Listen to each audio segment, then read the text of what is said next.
आज मैं आपको प्राणवात का क्लिनिकल इंपॉर्टेंस बताऊंगा। ठीक है, क्लिनिकली इसको हम लोग किस तरीके से देखना है। प्राणवात अगर दूषित होता है, प्राणवात में कुछ गड़बड़ी होता है, तो हमको कौन से डिजीज देखने को मिलेंगे, पहले हम लोग वो देखेंगे।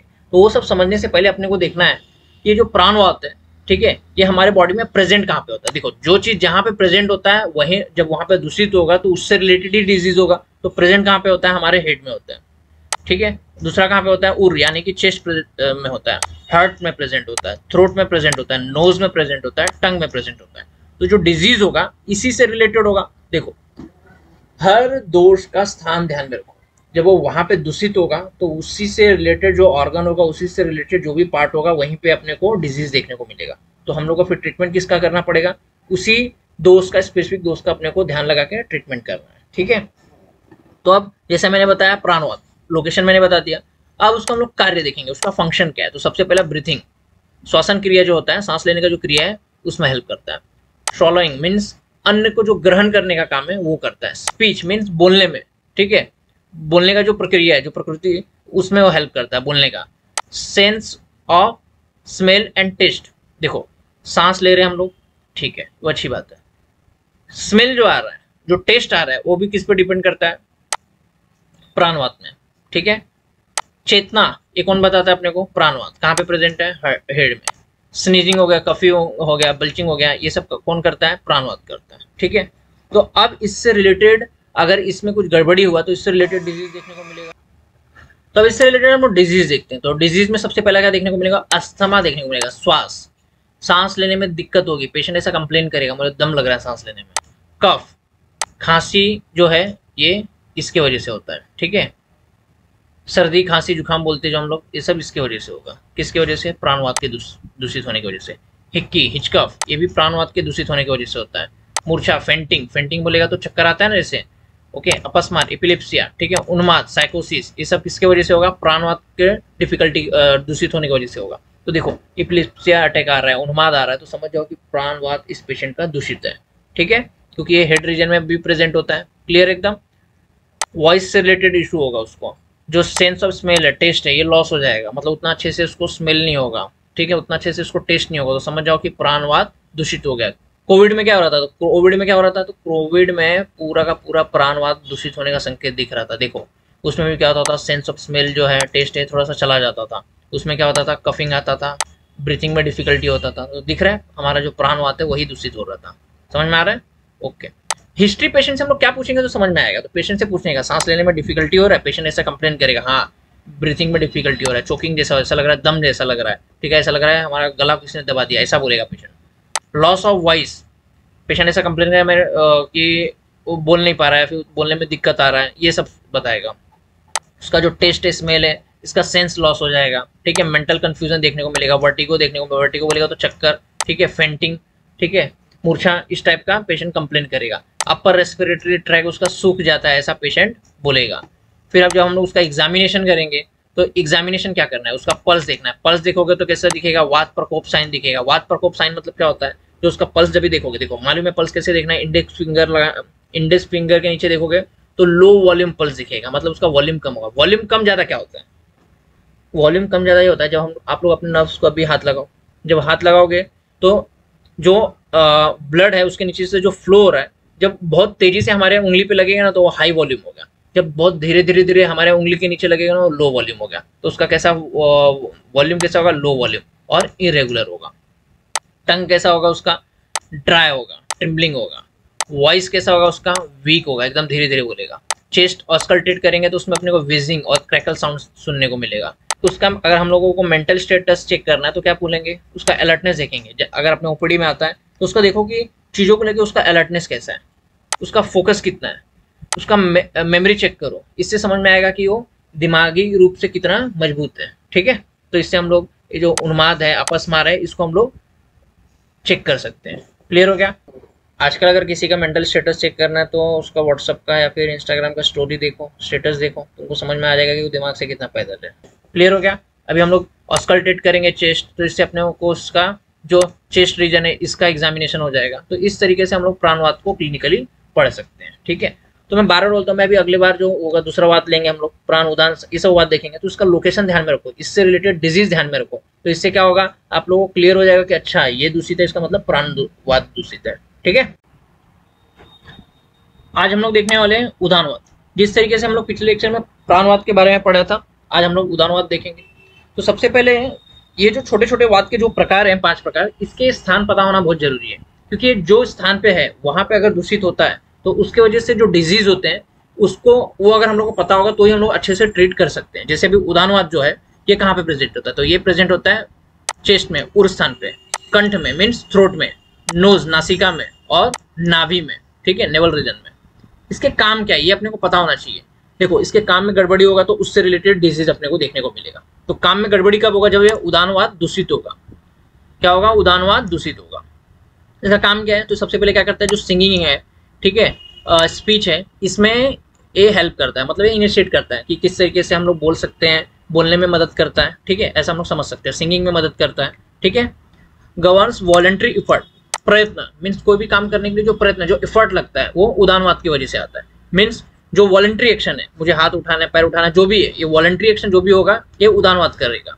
ठीक है, और ये क्या करता है, प्रोवाइड एनर्जी, ये इससे अपने को ऊर्जा मिलती है, एनर्जी प्रोवाइड करता है, बल प्रोवाइड करता है। वर्ण मीन्स हमारा जो कॉम्प्लेक्शन है, ठीक है, वो हेल्दी दिखता है। अगर इसमें गड़बड़ी होगा तो हमारा कॉम्प्लेक्शन खराब दिखेगा, डल दिखेगा। इसके अंदर दूषित होगा तो हमारा जो ऊर्जा है, बल है, वो सब क्षय होगा, उसका मीन्स वो कम होगा। ठीक है, स्मृति मीन्स हमारा जो मेमोरी पावर है, इसकी वजह से मेंटेन रहता है। हम लोग हर चीज़ों को बहुत जल्दी रिकॉल कर सकते हैं, याद रख सकते हैं। अगर इसमें गड़बड़ी होगा तो चीज़ें याद करने में दिक्कत होगा, बहुत जल्दी हम लोग भूल जाएंगे, ये सब दिक्कत होगा। ये जो बात है कहाँ पे फ्लो होता है, अपवर्ड डायरेक्शन में फ्लो होता है। मीन्स क्या करेगा, एक्सहेलेशन का काम करता है। ठीक है, क्या करेगा, एक्सहेलेशन का काम करेगा। इससे रिलेटेड डिजीज क्या हो सकता है, अफोनिया मीन्स साउंड प्रोड्यूस नहीं कर पाएंगे हम लोग, बात करने में दिक्कत होगा। वाक स्तंभक मीन्स स्पीच अरेस्ट मीन्स उतना अच्छे से बोल नहीं पाएंगे। देखो, जैसे स्ट्रोक का केस देखोगे तो उसमें क्या होता है, पेशेंट बोल ही नहीं पाता, बोल नहीं पा रहा है, इसका मतलब क्या हो रहा है, उसके वोकल कॉर्ड पैरालाइज हो गए या फिर उसका टंग पैरालाइज हो गया, ऐसा कुछ अपने को देखने को मिलेगा। ठीक है, बहुत बार ऐसा भी हो सकता है कि जो छोटे बच्चे होते हैं जन्म से ही उतना अच्छे से प्रोनाउंस नहीं कर पाते या फिर बोल नहीं पाते, तो वहां पे समझ जाने का कि वहां पे उदानवाद की दृष्टि हुई है। ठीक है, अभी क्या करता है, पेशेंट को एनर्जी देता है। अगर एनर्जी मतलब उदानवाद का अगर दूषित होगा तो क्या होगा, पेशेंट फटीग महसूस करेगा, क्रोनिक फटीग, हमेशा थका हुआ रहेगा, मेमोरी लॉस होगा। ठीक है, हर चीज उसको उतना अच्छे से याद नहीं होगा। ठीक है, एक्सर्शनल डिस्निया मीन्स थोड़ा भी चलेगा, स्टेप्स लेगा, सीढ़ी पे चढ़ेगा तो उसको सांस लेने में दिक्कत होगा। पुअर कॉम्प्लेक्शन मीन्स उसका फेस जो है कैसा है, एकदम पुअर दिखेगा, मतलब ऐसा दिखेगा कि बहुत बीमार है, थक गया है, बहुत काम करके आया है, इस तरीके से उसका फेस कट होगा। ठीक है, हिस्ट्री एंड सिम्टम्स, अब इसका क्या क्या सवाल पूछा जाए या फिर क्या वो हिस्ट्री पेशेंट देगा जिससे अपने को समझना चाहिए। तो पेशेंट बताएगा कि उसका सडन वॉइस लॉस हो गया, तो समझ जाओ उदानवाद की दुष्टि हुई है। सडन या फिर ग्रेजुअल, धीरे धीरे, या फिर सडन उसके वॉइस का लॉस हुआ है। ठीक है, मतलब बोल नहीं पा रहा है, और थोड़ा भी ज्यादा बात करता है तो उससे क्या होता है, उसका गला बैठ जाता है, हॉर्सनेस ऑफ वॉइस, ये अपने को देखने को मिलेगा। ठीक है, बहुत जल्दी वो थक जाता है, उसका जो फटीगेबिलिटी है मतलब बहुत जल्दी थक जाता है, और उसका कॉम्प्लेक्शन बहुत डल दिखेगा। पेशेंट आएगा तो बात ही करेगा इतना डल तरीके से, समझ जाने का उसका वाद कम हुआ है। ठीक है, देखो बात बढ़ाएगा तो वाद पर्सन को देखोगे ना, बहुत कॉन्फिडेंटली बोलता है, बोलेगा तो मतलब ऐसा लगेगा कि हर चीज सच बोल रहा है, और बहुत फटाफट बोलता है, और बहुत, जब वाद कम होगा तो उसके बात करने के तरीके में, बोलने में बहुत डलनेस दिखेगा। ठीक है, फॉरगेटफुलनेस मतलब बहुत चीज़ों को जल्दी भूलेगा, क्यों, क्योंकि उसका स्मृति दूषित हुआ है तो चीज़ें बहुत जल्दी जल्दी भूलना स्टार्ट होगा। लो कॉन्फिडेंस रहेगा। ठीक है, बल नहीं है मीन्स कॉन्फिडेंस उसका, बल उसका दूषित होगा, बल उसका क्षय होगा तो क्या होगा, कॉन्फिडेंस भी कम होगा। ब्रेथलेसनेस, बात करने में, काम करने में उसको ब्रेथलेसनेस ज़्यादा महसूस होगा। ठीक है, तो ये चीज़ ध्यान में रखो जो मैंने बताया। फंक्शन अगर अच्छे से पता है तो उसी से रिलेटेड अपने को डिजीज देखने को मिलेगा, और उसी से रिलेटेड अपने को हिस्ट्री में क्वेश्चंस करेंगे तो अपने को ये सब चीज़ मिलेगा। ठीक है, और इस सब देखोगे तो ये सब इसका जो लोकेशन है इसी के ऊपर डिपेंड करता है, कहाँ पे प्रेजेंट है तो उसी चीज़ को ये दूषित करेगा। ठीक है, एग्जामिनेशन क्या करना है, तो सबसे पहले इसके वॉइस का क्वालिटी का एग्जामिनेशन करो, वो अपने को बता देगा। ठीक है, हस्की है, एब्सेंट, इससे समझ में आ जाएगा। लेरिंगोस्कोप से चेक करोगे तो उसका जो कॉर्ड्स है, ठीक है, वो इन्फ्लेम्ड दिखेगा या फिर इमोबिल दिखेगा। पल्स देखोगे इसका वाट टाइप रहेगा, मीन्स एकदम फास्ट रहेगा, रैपिड रहेगा और वेरिएबल रहेगा। रेस्पिरेशन देखोगे तो प्रोलॉन्ग एक्सपिरेशन रहेगा। ठीक है, मेमोरी टेस्ट देखोगे तो शॉर्ट टर्म रहेगा, उसको रिकॉल करना पड़ेगा हर चीज़ों को, उतना अच्छे से रिकॉल भी नहीं कर पाएगा, वो उतना ध्यान में नहीं रहेगा उसको। ठीक है, चीज़ें जल्दी भूल जाएगा। तो ये सब क्या है, एग्जामिनेशन करने पे समझ में आएगा कि इसका उदानवाद दूषित है। समानवात। अब जो समानवात है ये कहाँ पे प्रेजेंट होता है वो देखेंगे हम लोग, और इसका रिलेशन हमारे बॉडी में किस तरीके का है वो देखेंगे हम लोग। ये भी 5 प्रकार का जो वात है उसमें से एक टाइप है। इसके काम क्या है वो देखेंगे हम लोग, इससे क्या डिजीज हो सकता है वो देखेंगे, और इसको हिस्ट्री में हम लोग क्या पूछेंगे तो जिससे अपने को समझ में आता है कि समानवात का दृष्टि है। ठीक है, तो स्टार्ट करते हैं हम लोग। समानवात है, इसका जो लोकेशन है ये ज़्यादा करके देखोगे तो हमारा जो डाइजेस्टिव फायर है, अग्नि है, मतलब हमारे एब्डोमेन के आसपास ये वहीं पे पाया जाता है। तो मतलब इसको समझ सकते हो कि ये अग्नि से रिलेट करता है। ठीक है, ओके। दूसरा और कहाँ पे, डिओडिनम यानी कि ग्रहणी में भी ये प्रेजेंट होता है। और कहाँ पे, स्टमक हो गया, स्मॉल इंटेस्टाइन हो गया, यहाँ पे प्रेजेंट होता है। तो इससे हम लोग ये चीज़ समझ सकते हैं कि ग्रहणी से रिलेटेड जो डिजीज होता है उसमें समानवात का बहुत बड़ा रोल है। ठीक है, फिर हमारा जो डाइजेशन में जो ग्लैंड्स है उनसे जो सीक्रेट करवाना है कौन सा जूस, वहाँ पे भी समानवात का बहुत बड़ा रोल है। ये हम लोग समझ सकते हैं उसके लोकेशन से। ठीक है, तो हम लोग समझते हैं इसको, इसका फंक्शन क्या है। अब देखो स्मॉल इंटेस्टाइन में ये सब मैं तो समझ जाओ कि ये पेरिस्टाल्सिस मूवमेंट पे भी काम करता होगा। तो समानवात है जो हमारा जो पेरिस्टाल्सिस मूवमेंट है, याद रखना इसमें इसका बहुत बड़ा रोल है। तो अब एक चीज और ध्यान में रखो, अगर पेरिस्टाल्सिस कम हो गया है उसके वजह से अगर कॉन्स्टिपेशन है, इसका मतलब समझ जाओ कि वहां पे समानवात की दृष्टि हुई है। ठीक है, फिर समानवात अगर दूषित हो गया तो उसकी वजह से समझ जाओ पेरिस्टाल्सिस नहीं होगा। पेरिस्टाल्सिस नहीं होगा तो समझ लो कि खाना अच्छे से उतना अच्छे से पचेगा नहीं इन द सेंस क्या होगा, इनडाइजेशन होगा। ये भी चीज देखने को मिलेगा। ठीक है, स्टार्ट करते हैं हम लोग। Churns and mix the food with digestive juice. जो भी डाइजेस्टिव एंजाइम है, डाइजेस्टिव जूस है, उसको क्या करता है, मिक्सचर का काम करता है समानवात खाने के साथ में। ठीक है, फिर जो जठराग्नि है उसको और पेरिस्टाल्सिस मूवमेंट है उसको और बढ़ाने का काम करता है, मतलब उसको फेवर करता है, जिसकी वजह से क्या होता है, जो डाइजेशन का प्रोसेस है वो आसानी से होता है। न्यूट्रिएंट्स का एब्जॉर्प्शन का काम करता है कौन, समानवात। याद रखना समानवात जो है न्यूट्रिशन का एब्जॉर्प्शन का काम करता है। जो सर्किट भाग है इसको विभाजन करता है, मतलब इसको सेपरेट करता है। हमारा जो खाना है, खाने में से जो सार पार्ट है, अच्छा है, जो इसेंशियल पार्ट है, इसेंस है, उसको सेपरेट करके बॉडी में एब्जॉर्ब करने का काम करेगा, और जो किट खराब वेस्ट प्रोडक्ट है उसको बाहर निकालने का काम करेगा। क्लियर हो गया एकदम, ओके। अब इससे डिजीज क्या हो सकता है, जैसा कि मैंने बताया लोकेशन कहाँ पे, हमारे स्मॉल इंटेस्टाइन में, स्टमक में। ठीक है, मतलब ये डाइजेस्टिव सिस्टम से रिलेटेड। तो इससे क्या हो सकता है, इनडाइजेशन हो सकता है, मतलब अजीर्ण हो सकता है, अम्लपित्त हो सकता है, एसिडिटी हो सकता है। ठीक है, और क्या हो सकता है, पेरिस्टाल्सिस मूवमेंट बहुत ज्यादा हो गया किसी कारण से तो अतिसार डायरिया अपने को देखने को मिलेगा। मैंने और बताया था ये एब्जॉर्प्शन का भी काम करता है। तो अगर यहाँ पे कुछ दिक्कत आ गया तो उतना प्रॉपर तरीके से अगर एब्जॉर्ब नहीं हुआ तो उसकी वजह से क्या होगा, माल एब्जॉर्प्शन होगा, यानी कि ग्रहणी रोग हो सकता है। ब्लॉटिंग, गैसेस फॉर्मेशन हो सकता है। आईबीएस लाइक सिम्टम्स अपने को देखने को मिल सकते हैं। Irritable bowel syndrome. Okay okay, clear एकदम, बहुत सिंपल था। ओके, हिस्ट्री और सिम्टम्स देखेंगे इसका। देखो तो हिस्ट्री में पेशेंट बताएगा बहुत ज़्यादा उसको भूख लग रहा है, बहुत ज़्यादा हैवीनेस लग रहा है, या फिर भूख नहीं लग रहा है, ऐसा कंप्लेंट बताएगा पेशेंट। उसको बल्चिंग बहुत ज़्यादा, उसको खट्टी ढकारे आ रही है, चेस्ट के साइड में उसको बर्निंग सेंसेशन हो रहा है, इसका मतलब अम्लपित्त के लक्षण शो कर रहे हो। ब्लॉटिंग, फ्लैटुलेंस से बहुत ज़्यादा देखने को मिल सकता है। ठीक है, गैसेस बहुत ज़्यादा फॉर्मेशन हो रहा है, और बीच बीच में उसको कभी लूज स्टूल होता है, कभी कॉन्स्टिपेशन होता है, ये चीज़ देखने को मिलेगा। जैसे खाना खाने के बाद थोड़ा सा फटीग महसूस होता है। तो ये सारा चीज जब कंप्लेन पेशेंट करेगा तो समझ जाओ कि ये समानवात का दृष्टि हुआ है। एग्जामिनेशन कैसे एग्जामिन करेंगे, सबसे पहले उसका एब्डोमेन देखेंगे। एब्डोमेन में अगर उसका डिस्टेंशन है, इसका मतलब समझ जाओ कि वहाँ पे हवा भरा है। हवा भरा है मतलब उसके बॉवल में गैस भरा हुआ है। हाइपर और hypo activity of bowel sound, clear हो गया। बॉवल का जो गुड़गुड़ गुड़गुड़ आवाज है वो बहुत ज्यादा सुनाई देगा या फिर कम सुनाई देगा। उसका टंग देखोगे तो अजीर्ण है। अजीर्ण मैंने बताया था, अजीर्ण मतलब टंग कैसा रहेगा, उसका कोटेड रहेगा, क्रैक्स प्रेजेंट रहेंगे, तो समझ जाओ कि अजीर्ण के लक्षण है, आम के लक्षण है। ठीक है, फिर पल्स कैसा होगा, वात पित्त मिक्स उसका पल्स होगा।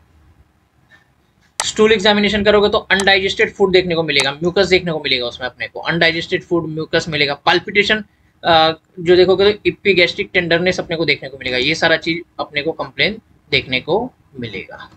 ठीक है, तो जैसे मैंने बताया जो समानवात है ये ज्यादा करके किससे रिलेट करता है, समझ में आ गया। ये हमारे अग्नि, ग्रहणी, डिओडिनम और स्मॉल इंटेस्टाइन से रिलेट करता है। तो जो भी डिजीज होगा इसी से रिलेटेड होगा, इसीलिए अम्लपित्त, अजीर्ण, अतिसार, ग्रहणी रोग ये सब अपने को देखने को मिलेगा। ठीक है, तो समानवात का काम क्या है मैंने बताया, एक फूड को मिक्स करने का काम करता है डाइजेस्टिव जूस से।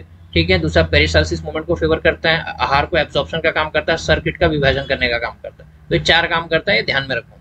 अगर इसमें चारों काम में अगर कुछ भी गड़बड़ी होता है तो उससे रिलेटेड डिजीज अपने को देखने को मिलेगा। क्लियर एकदम। आज हम लोग देखेंगे वयनवात।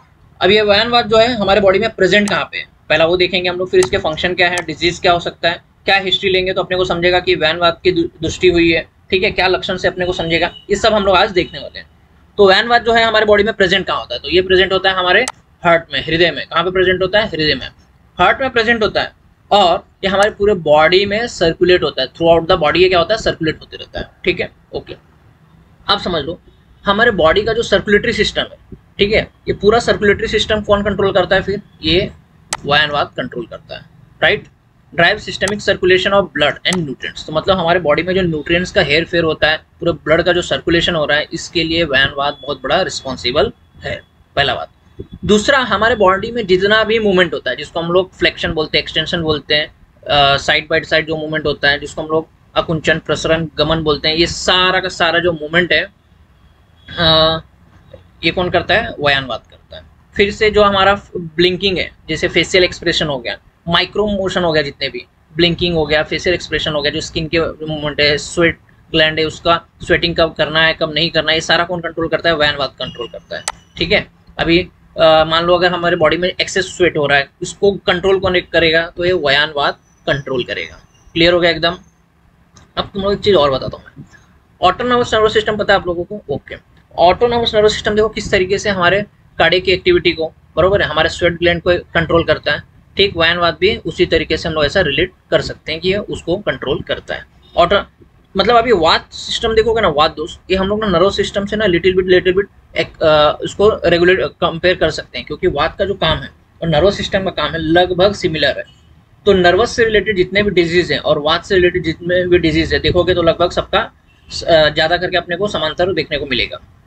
जैसे अभी हम लोग पैरालिसिस बोलते हैं, ठीक है, ब्रेन से मतलब नर्वस सिस्टम से रिलेटेड है, इसमें देखोगे तो वात का इन्वॉल्वमेंट इसमें होता है, हेमीप्लेजिया हो गया, ये सब किसमें इन्वॉल्वमेंट होता है, वात का, एक, ठीक है। अब डिजीज देख लेते हैं, तो इसके वजह से डिजीज क्या हो सकता है, तो देखो ये हृदय में है, तो हृदय का जो रिदम है उसको बिगाड़ सकता है, तो अरिथमिया डेवलप हो सकता है, पाल्पिटेशन देखने को मिलेगा, अरिथमिया देखने को मिलेगा। और क्या हो सकता है, सर्कुलेशन में भी मदद करता है, इसके गड़बड़ी से ऐसा भी हो सकता है इस्केमिक चेंजेस देखने को मिल सकता है अपने को, ठीक है, समझ में आ रहा है। ट्रिमर्स देखने को मिल सकता है अपने को, मसल क्रैम्प देखने को मिल सकता है अपने को, रिजिडिटी, हेमीप्लेजिया, क्योंकि ये अकुंचन, प्रसरण, गमन ये सब भी काम करता है, तो इसीलिए ये सब भी देखने को मिल सकता है, ठीक है। हेमीप्लेजिया जैसे कि मैंने बताया कि नर्वस सिस्टम जो है पूरा अपना वात के जैसा सिमिलरिटी दिखाता है, तो अभी जो मूवमेंट है अपना फ्लेक्शन हो गया, एक्सटेंशन हो गया, ये जो मूवमेंट है कौन कंट्रोल करता है, वैनवाद करता है, ठीक है। अकुंचन हो गया, प्रसरण हो गया, तो ये हेमीप्लेजिया जो है इसकी वजह से डेवलप हो सकता है। हाइपर हाइड्रोसिस बोलेगा तो एबनॉर्मल स्वेटिंग भी डेवलप हो सकता है, ठीक है, मतलब स्वेटिंग बहुत ज़्यादा होगा या फिर कम होगा, इस तो ये किसका दृष्टि है, मतलब समझ जाने का कि वैनवाद के इन्फ्लुएंस में सब हो रहा है। क्लियर हो गया एकदम, ओके। अगर हम लोग पेशेंट से हिस्ट्री लेंगे तो क्या बताएगा, देखो तुमने एमआई के पेशेंट को देखा है कभी, एमआई जब मायोकार्डियल इन्फेक्शन आता है या फिर हार्ट रिलेटेड किसी को भी डिजीज होता है, क्या होता है, चेस्ट पेन होता है, पाल्पिटेशन होता है, ठीक है, और बहुत ज़्यादा पसीना आना चालू होता है, तो देखोगे तो उसमें वैनवाद का उसमें इन्वॉल्वमेंट होता है, ठीक है। देखो लक्षण दिख रहा है एकदम, ओके। पाल्पिटेशन, हिस्ट्री सिम्टम देखो, कोल्ड और नम एक्सट्रीमिटीज रहेगा उसका, इनवॉल्मेंट्री शेकिंग और क्रैम्प्स डेवलप हो सकते हैं, हाथ पैर उसके ऐसे शेक करेंगे, इनवॉलेंट्री रहेगा, जैसे हम लोग पार्किंसन बोलते हैं, बराबर है, देखा है आपने। एक्सेसिव और एब्सेंट स्वेटिंग देखने को मिलेगा अपने को, स्टिफनेस होगा, लॉस ऑफ कोऑर्डिनेशन ये देखने को मिलेगा, ये सब किसकी वजह से होता है, वैनवाद की वजह से होता है।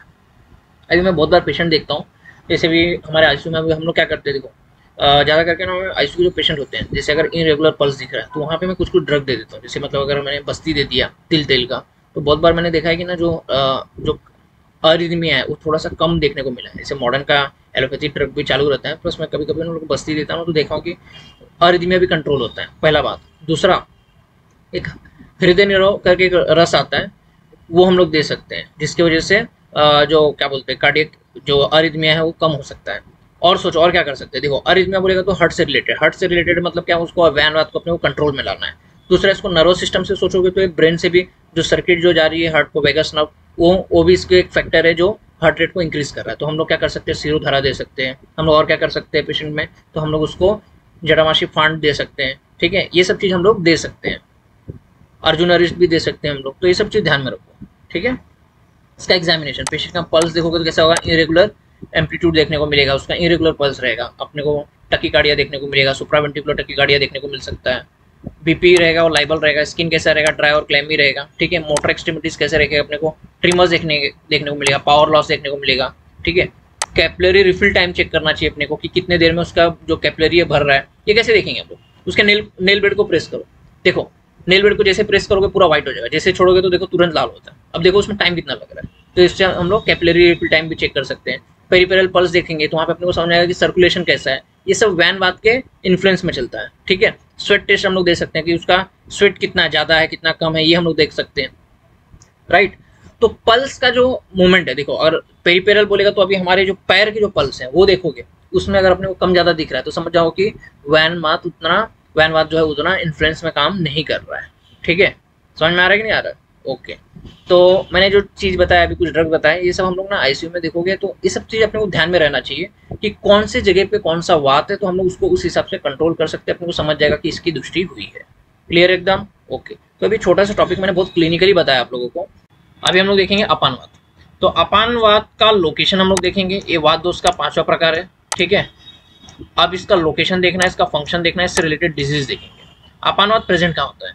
मान लो जैसे भी हमारा बॉडी है, ठीक है, ऐसा मान लेते हैं हम लोग, ये हाथ पैर हो गया, बरोबर है।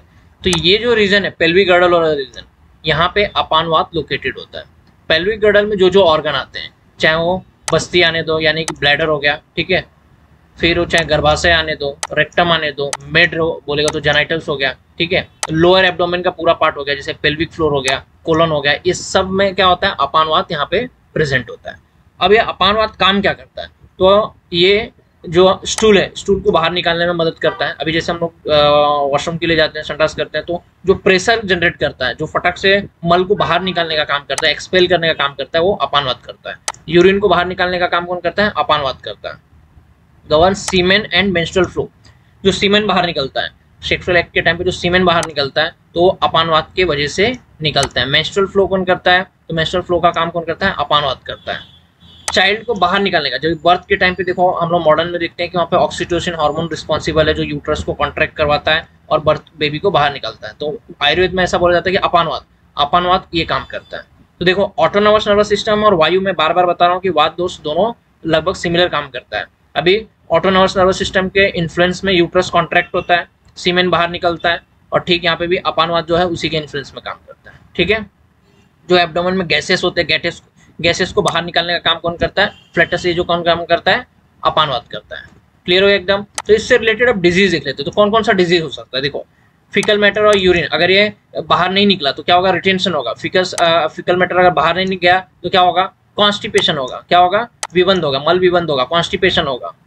फिर क्या होगा? कॉन्स्टिपेशन होगा, गैस बाहर नहीं निकला, अना मतलब डिस्टेंशन, एब्डोमेन में डिस्टेंशन होगा, डिसयूरिया हो सकता है, मूत्रकृचर होगा, ठीक है, मूत्रघात, यूरिन का रिटेंशन हो सकता है, यूरिन अगर बाहर नहीं निकला तो, ठीक है। आर्थोव्यापद मतलब इनरेगुलर मेंस्ट्रुअल साइकिल हो सकता है। इनफर्टिलिटी हो सकता है अगर सीमेन प्रॉपर तरीके से बाहर नहीं निकला, ठीक है, स्पर्म बाहर नहीं निकला तो इनफर्टिलिटी हो सकता है, इरेक्शन में प्रॉब्लम आ सकता है, प्रोलॉन्ग लेबर पेन हो सकता है, ठीक है। जो लेबर पेन है प्रोलॉन्ग लंबे समय तक हो सकता है, क्योंकि अगर अपानवात काम नहीं करेगा उतना अच्छे से तो बेबी जल्दी बाहर नहीं निकलेगा, मतलब जो लेबर का टाइम है वो बढ़ सकता है।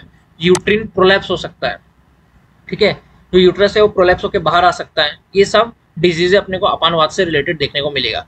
मतलब समझ जाओ कि जो भी पेल्विक गर्डल में जितने ऑर्गन प्रेजेंट है, जो भी चीज प्रेजेंट है, उसमें जो भी दुष्टि होगी वो अपानवात के इन्फ्लुएंस में हो सकता है। उसमें अगर कोई भी डिजीज आता है तो समझ जाओ कि वहाँ पे अपानवात का रोल है। क्लियर हो एकदम? फिर अब हम लोग देखेंगे हिस्ट्री और सिम्टम्स। हिस्ट्री और सिम्टम्स मतलब पेशेंट को ना स्टूल पास करने के लिए बहुत ज्यादा स्ट्रेंथ, बहुत ज्यादा प्रेशर लगाना पड़ता है, बहुत ज्यादा ताकत लगाना पड़ता है, ऐसा एक अपने को कंप्लेन देखने को मिलेगा। दूसरा, यूरिन के टाइम पे उसको पेनफुल हो सकता है, ठीक है, यूरिन जल्दी बाहर नहीं आएगा, तो ये एक सिम्टम अपने को देखने को मिल सकता है। इनरेगुलर और स्केंटी पीरियड, जो पीरियड जो मेंस्ट्रुअल साइकिल है वो बहुत इनरेगुलर हो सकता है, या फिर जो पीरियड में जो मेंस्ट्रुअल फ्लो आता है वो बहुत कम होगा या फिर बहुत ज़्यादा होगा, इनरेगुलर हो सकता है। लोअर एब्डोमेन में हमेशा उसको हैवीनेस फील होगा, ये हो सकता है। इनफर्टिलिटी का कंप्लेन वो करेगा, ठीक है। जो लेबर है वो उतना अच्छे से प्रोग्रेस नहीं होगा, ठीक है। Bearing down pain without delivery, ऐसा अपने को पेनफुल ज़्यादा वहाँ पे महसूस हो सकता है, डिलीवरी होगा नहीं और ऐसा लगेगा कि पेन बहुत ज़्यादा हो रहा है, ये एक अपने को कंप्लेन देखने को मिल सकता है, ठीक है। तो ये सब हिस्ट्री, जब हिस्ट्री लेंगे तो पेशेंट जब ये सब कंप्लेन बताएगा तो समझ जाना कि अपानवात का वहाँ पे दूषित हुआ है। एग्जामिनेशन में हम लोग क्या करेंगे? एब्डोमेन का पाल्पिटेशन करेंगे, तो वहाँ पे अपने को क्या मिलेगा? ब्लैडर डिस्टेंशन मिलेगा, और पेट भरा हुआ लगेगा, मतलब ऐसा समझ में आएगा कि कोलन में कुछ ना कुछ प्रेजेंट है। प्री रेक्टल एग्जामिनेशन करेंगे तो हार्ड स्टूल देखने को मिलेगा, फीसर देखने को मिल सकता है। पेल्विक एग्जामिनेशन करेंगे तो यूट्रिन प्रोलैप्स देखने को मिलेगा, ठीक है। यूरिन का एनालिसिस करेंगे तो रेसिडुअल वॉल्यूम, मतलब ऐसा भी हो सकता है कि ब्लैडर उतना अच्छे से एम्प्टी नहीं हो रहा है, तो ब्लैडर मतलब यूरिन के कुछ यूरिन कुछ बाहर जा रहा है और कुछ ब्लैडर में ही रह जा रहा है, मतलब वहाँ पे रेसिड्यू यूरिन के प्रेजेंट है, ऐसा अपने को समझ में आएगा। पल्स अगर देखेंगे तो लोअर मतलब एकदम कम धीमा धीमा पल्स देखने को मिलेगा, वात स्पाइक रहेगा उसमें, ठीक है। तो ये सब कंप्लेन अपने को देखने को मिलेगा। तो इतना समझ जाओ कि जब भी, क्या बोला मैंने, जब भी पेल्विक रीजन में कोई भी दुष्टि मिलेगा, जैसे कॉन्स्टिपेशन हो गया, यूरिन रिटेंशन हो गया, डिस्यूरिया हो गया, इनफर्टिलिटी हो, तो समझो वहाँ पे अपानवात का दुष्टि हुआ है और हम लोग का जो ट्रीटमेंट अप्रोच होगा अपानवात को सही करने का होगा। क्लियर है एकदम? ओके। मैं आशा करता हूँ कि छोटा सा टॉपिक आपको बहुत अच्छा लगा है। अब सोचिए अगर इस तरीके से मैं आपको बता रहा हूँ तो ये पढ़ने में भी आपको कितना मजा आ रहा है और कितना अच्छे से आपके कॉन्सेप्ट क्लियर हो रहे हैं। तो इसी तरीके से हम लोगों ने लेक्चर सीरीज बनाए हुए हैं, आप उसको ज्वाइन कर सकते हैं। अगर ज्वाइन करना है तो हमारा ऐप डाउनलोड कीजिए, मौर्य पब्लिकेशन ऐप, वहाँ पे आपको सारे लेक्चर सीरीज मिल जाएंगे, ठीक है। फर्स्ट ईयर से लेकर फाइनल ईयर तक BMS के हमने लेक्चर्स बनाए हैं, फिर से मेगा सीरीज यानी कि जो जनरल प्रैक्टिशनर के लिए भी हम लोग लेक्चर सीरीज बनाए हुए हैं, ठीक है। तो हमारा ऐप डाउनलोड कीजिए मौर्य पब्लिकेशन। अगर आपको और भी जानकारी चाहिए तो नीचे जो कॉन्टैक्ट नंबर दिया है उस पर आप कॉन्टैक्ट कर सकते हैं। धन्यवाद।